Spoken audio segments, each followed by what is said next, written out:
다만 이 부분에서도 크게 바뀐 게 있죠. 개인채무자보호법이 어떤 역할을 하게 되느냐. 근데 그런 게 일반적으로 사용이 되면은 개인회생이 좀 줄어들진 않을까요? 개인회생을 하시는 분들은 어차피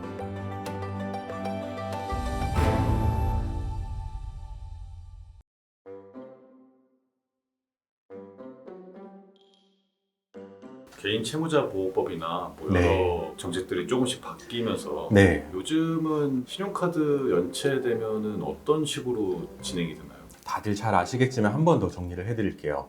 일단 5일 전까지는 사실 신용에 큰 영향이 없고요. 독촉 문자, 전화만 받게 되실 거예요. 그것을 전담하는 부서가 있습니다. 대금 언제 내실 거냐, 이 정도의 연락만 올 거고요. 다만 이 부분에서도 크게 바뀐 게 있죠. 예전에는 하루에 2번까지 연락을 할 수가 있었어요. 그런데 이제는 일주일에 7번만 연락을 할 수 있게 바뀌었고요. 그리고 또 하나 크게 바뀐 것이 나한테 연락하는 시간을 정할 수가 있어요. 일주일 동안 28시간을 알려주면서 그 시간 동안 나한테 연락하시라. 내가 그럼 받을 수 있다. 이렇게 또 제안을 할 수가 있고요. 내가 연락을 받는 방법 중에 싫은 거, 나 방문은 싫다, 문자로 해달라, 이런 것까지 요구할 수 있게 바뀌었습니다. 이제 5일부터 30일까지가 본격적으로 신용정보가 떨어지는 시점인데요. 5일차가 되면은 연체정보가 전국은행연합회를 통해서 모든 금융사와 신용평가사에 전달이 돼서 신용카드도 정지되고 신용점수도 하락을 하게 됩니다. 모든 정보가 공유되기 때문에 내가 연체하지 않은 것도 마찬가지로 정지가 되게 될 거예요.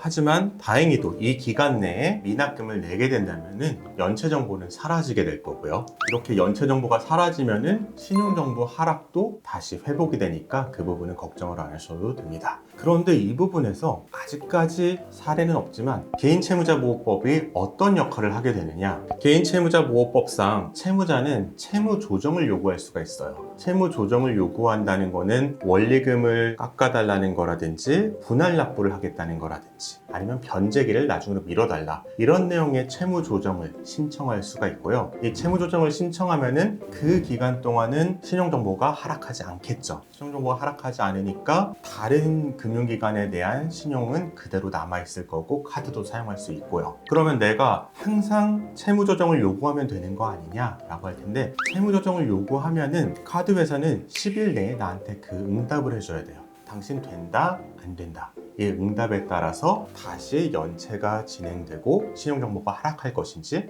채무 조정이 이루어지는 것인지 그것이 갈리게 될 것입니다. 그 다음 연체 30일부터 90일까지는 이제 불이익이 커지는 구간인데요. 이때부터는 단기 연체자로 구분이 돼서 신용점수가 급격도로 하락하고 다른 금융기관을 이용하는 데 제한을 받게 됩니다.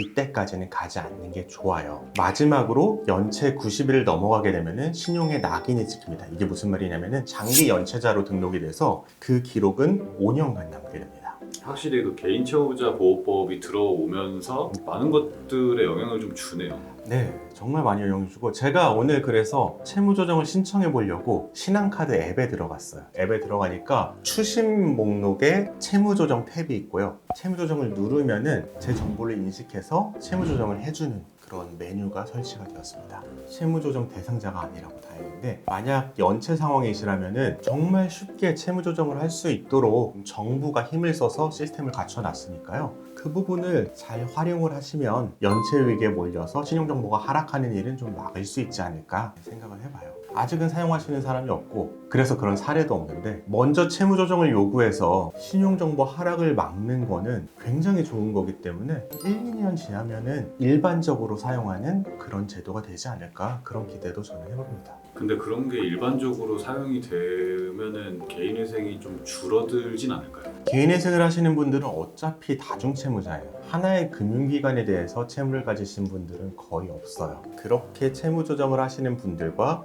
개인회생을 하시는 분들은 풀이 다르기 때문에 개인회생에 대한 큰 영향은 없을 것 같습니다. 오늘 말씀해주신 이 기간들을 봤을 때 개인회생은 언제쯤 해야 가장 좋은 건가요? 개인회생은 연체하기 전도 좋고 연체가 시작된 직후도 좋은데, 사실 내가 연체될 것 같으면 그때부터 변호사를 알아보셔서 사건을 맡기시는 것이 금지명령을 통해서 독촉 없이 지낼 수 있는 방법이 되지 않을까 생각을 합니다.